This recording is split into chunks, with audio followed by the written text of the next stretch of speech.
Hi there, welcome to the I Ching Cafe. My name is Belinda Dowston, and as always, it's wonderful to have you here with me with the I Ching community for this week's I Ching forecast for the week commencing the 17th of February 2025.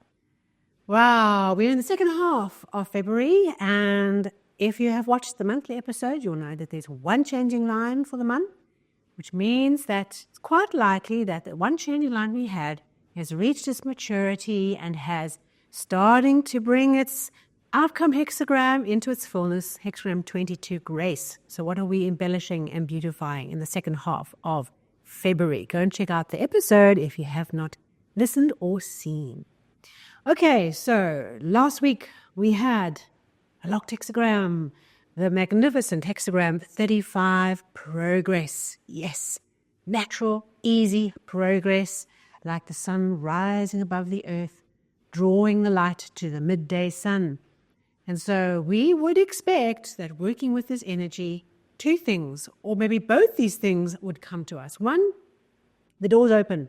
Things start moving forward, things start connecting. Wherever we felt a little stuck, the doors start opening and the flow starts happening. As we start making our way and making progress without having to force it or to get into drama, things just happen. Okay, so that's the one aspect. The other aspect of last week might have been realizing just how much progress you've made in some aspect of your life, your business, your team, and just recognizing the wonderful energy that is bringing you, even if in the midst of all the detail that's happening around you right now, it doesn't feel that way. Okay, so maybe both came to you last week. If it even came up for you, please do share. I just felt it was a very busy week. There were things happening and clients phoning and the phone was ringing. It was one of those weeks where things were just jammed into the week. So certainly hexagram 35 progress, working its magic for me too.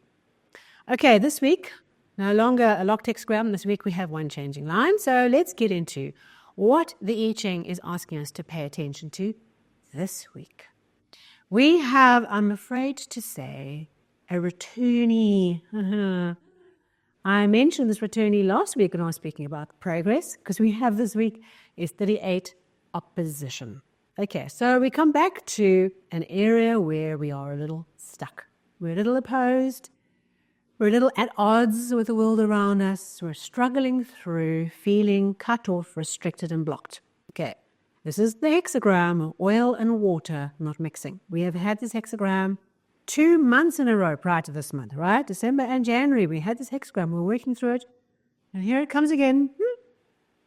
In it comes to come and just give us some more growing up in this area of our lives.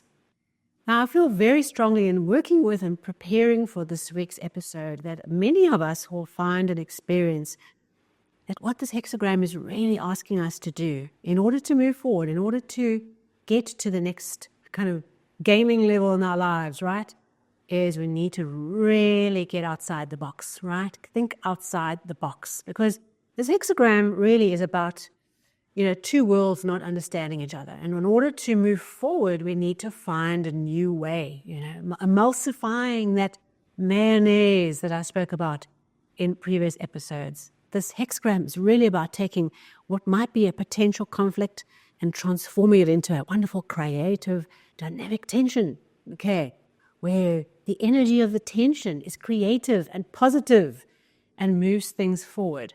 In order to tap into this, we have to be willing to let go of our position, all right?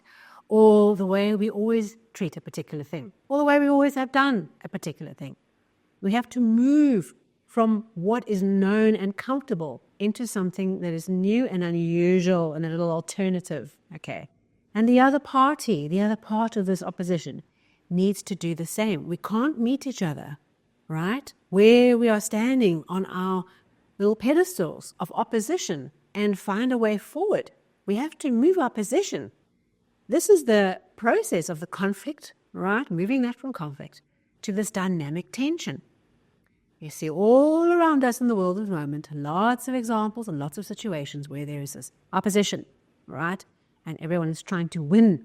We cannot win in this opposition energy. It's not about winning. It's finding a new thing that comes out of the situation. That is not that or that, it's that. Okay. And that requires that we all need to shift our position and become unstuck from how we think this thing should be, how this thing should work. Your role, my role, always fixed boxes we love to create.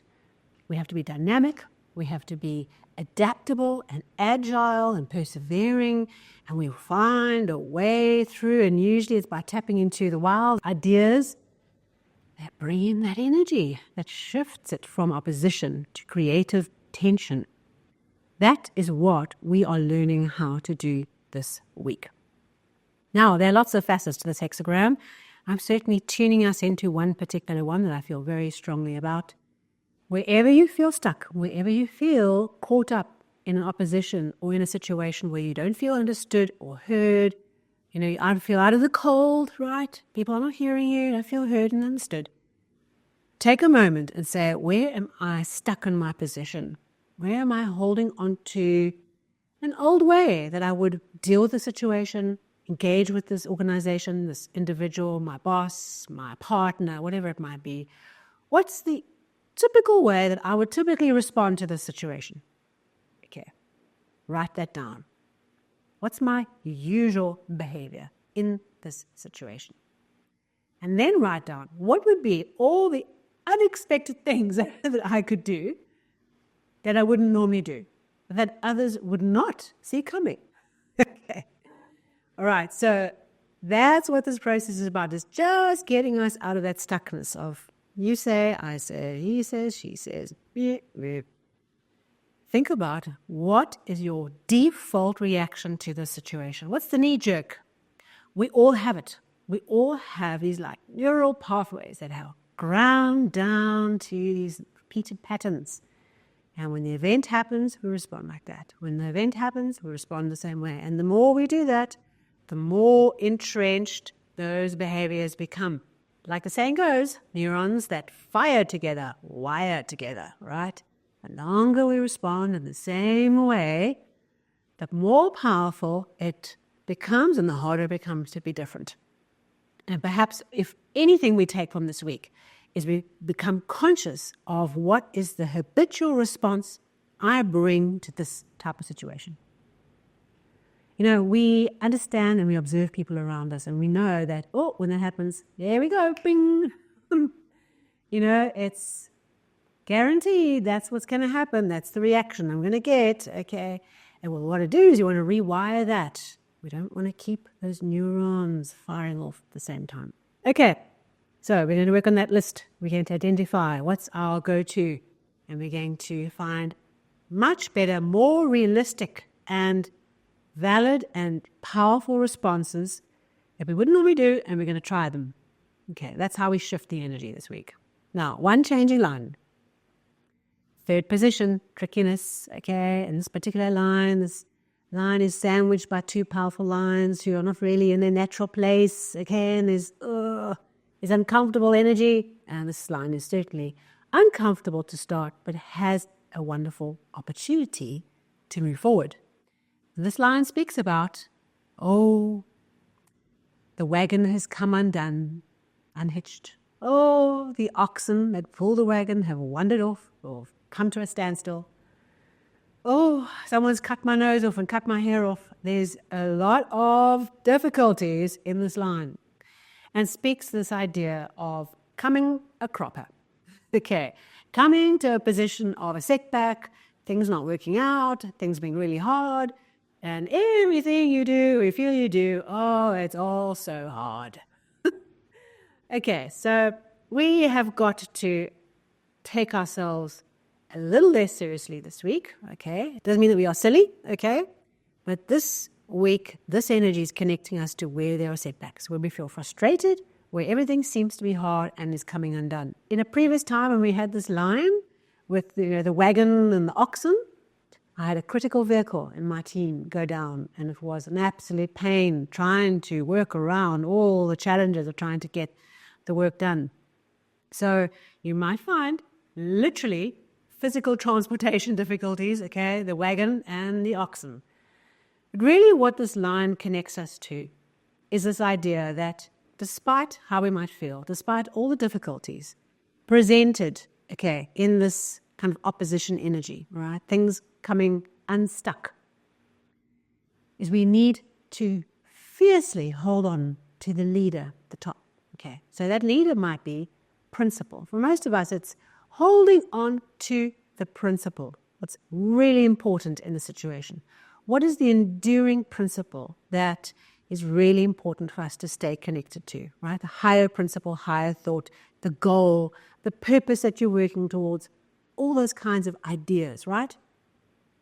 We really, in this moment where we feel, oh, everything's so hard, everything's so slow, okay, we take a moment and we connect to what's the most important thing in the situation. What's the principle?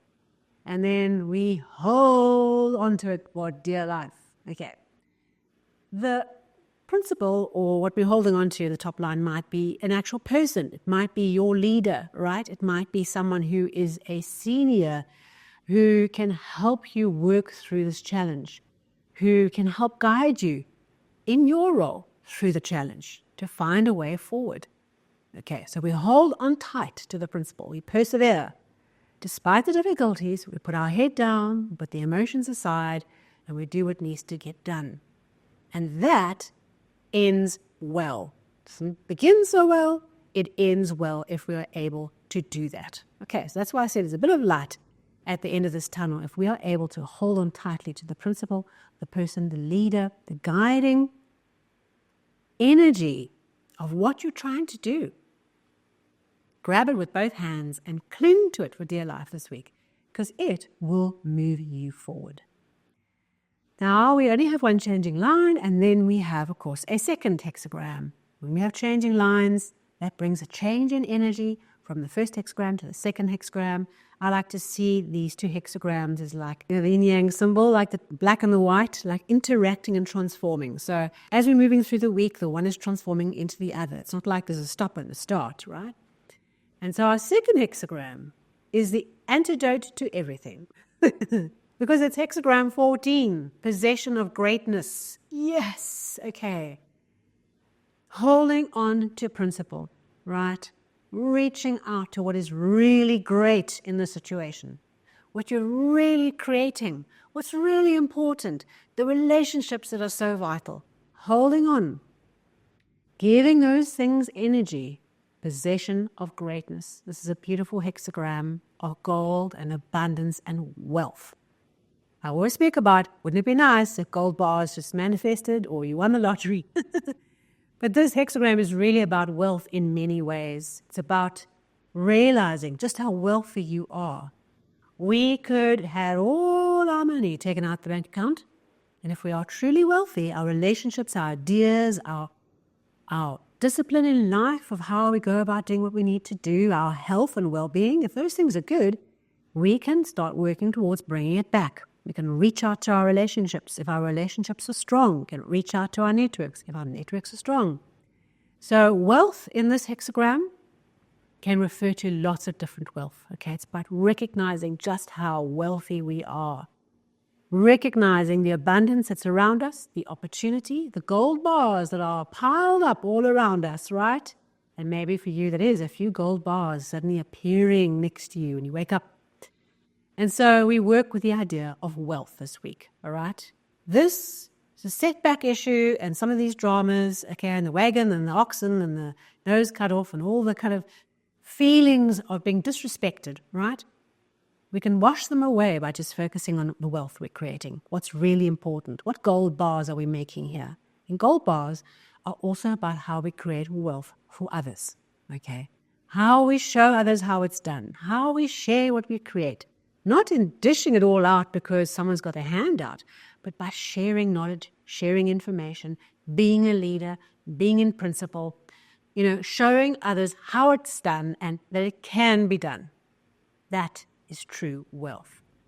So I affirm that for all of us, wonderful financial abundance comes in because everyone could do that. You cannot devote your life to your hobbies and your interests and your spiritual development and your education and all these wonderful higher principles if you can't put food on the table. We all need wealth. We need prosperity. We need an abundance consciousness that recognizes that we are the obstacles to what it is we're after. You can't say it's everybody else. It's not the oxen and the wagon. It's here inside. We are the obstacles. All we have to do is recognize we are in our own way, right? It's not the world, the universe trying to hurt us, trying to set us back, or being vindictive. We are here to create. We are creative creatures, okay? And that is what we are here to do. Apply our creative intelligence to master wealth, to share that wealth of all the types of wealth there are, to share those with others and create a path for others to follow. How it can be done and that it can be done. That is what the week is bringing to us this week. Thank you so much for being here with me. May the blessings of abundance be yours. May the obstacles be small and insignificant, or just water for duck's back. And may you connect with your oxen, find a connection with them, put everything back together again, find the wagon, hook it up, and go, because you can. Thank you so much. If you liked and enjoyed this episode, a thumbs up, a like would be great. If you're new to the channel, you know what to do. Subscribe, hit the bell so you get the notifications. On the podcast version, you hit the follow button, and I look forward to seeing you soon for our last weekly overview for February. Have a blessed one.